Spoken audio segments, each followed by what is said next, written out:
कि वरुण गांधी हमेशा इन मुद्दों के लिए लड़ते आ रहे हैं, चाहे किसान आंदोलन हो, चाहे अग्निवीर हो, चाहे बेरोजगारी का मुद्दा हो, चाहे कोई भी मुद्दा हो जिससे मुझे लगे कि समाज के अंतिम व्यक्ति का लाभ है।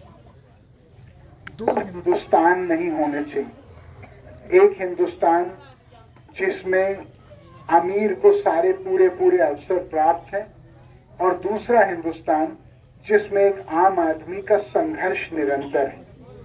मैं संघर्ष के खिलाफ नहीं, बट मैं चाहता हूं कि ऐसा हिंदुस्तान बने जिसमें इंसान को अवसर की प्राप्ति की कमी ना।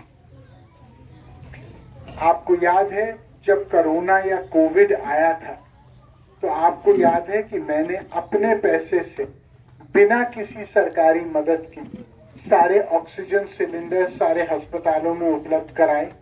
आपको याद है कि मैंने सारी दवाइयाँ, सरकारी दवाइयाँ 4 से 6 हफ्ते में उपलब्ध हुई, लेकिन मैंने दवाइयाँ पहले हफ्ते पहुंचा दी सारे अस्पतालों में।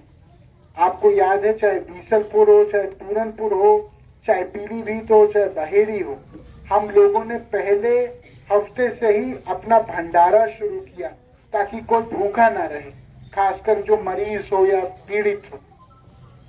और मैंने अपने बेटी की फिक्स डिपॉजिट तोड़ के ये किया क्योंकि मेरी माँ ने कहा कि हम लोगों को अपना परिवार बोलते हैं, ये समय है अपने आप को परिवार सिद्ध कराने के लिए लोगों के दिलों।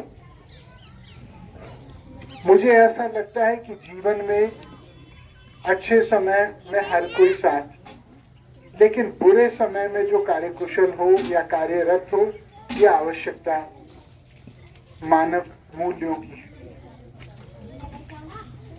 आपको पता है कि हमारे एक कट्टर ईमानदारी राजनीति है। हमारे राजनीति में ना हम कमीशन खाते हैं, ना रिश्वत खाते हैं, ना अपने लोगों को खाने देते हैं।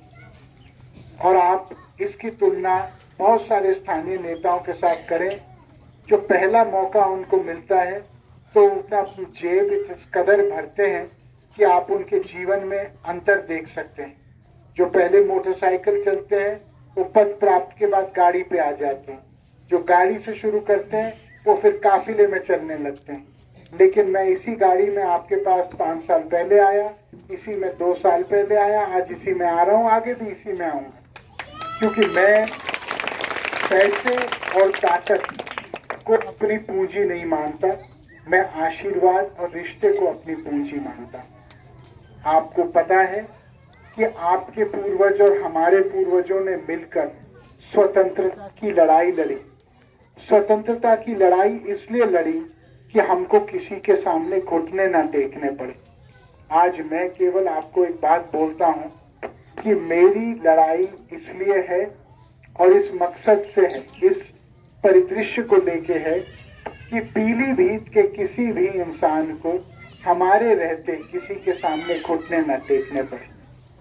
आप अपने हर संघर्ष में मुझे शामिल कर सकते हैं, कभी भी मुझे फोन कर सकते हैं। आपको पता मैं फोन खुद उठाता हूं और कभी भी, चाहे सिफारिश हो, इलाज हो, किसी भी तरीके की रक्षा हो। आज सुबह एक व्यक्ति आया था, किसी ने उनके 2 लाख रुपए ले लिए थे, उनको एक नौकरी का एक प्रॉमिस करके। आज सुबह हमने पैसे उनके दिए और रोज हमारा ये काम, क्योंकि हम राजनीति कुछ बनने के लिए नहीं आए हैं, कुछ करने के लिए। इतना ही मैं कहना चाहता हूं। भारत माँ की जय बोलना केवल एक नारा ना महज रह गया। भारत माँ की जय तब होगी जब भारत माँ के सपूतों के सपने साकार, और यही मेरा लक्ष्य है। भारत माँ के नौजवान, भारत माँ की मातृशक्ति, भारत माँ के बुजुर्गवार, भारत माँ के किसान, मजदूर, छोटे व्यापारी, हम यही चाहते हैं कि सब कंधे से कंधा मिलाएं।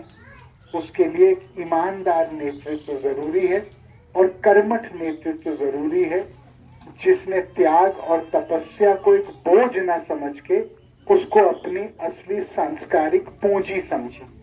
यही मैं कहना चाहता हूँ। यदि किसी प्रकार की किसी को कोई समस्या है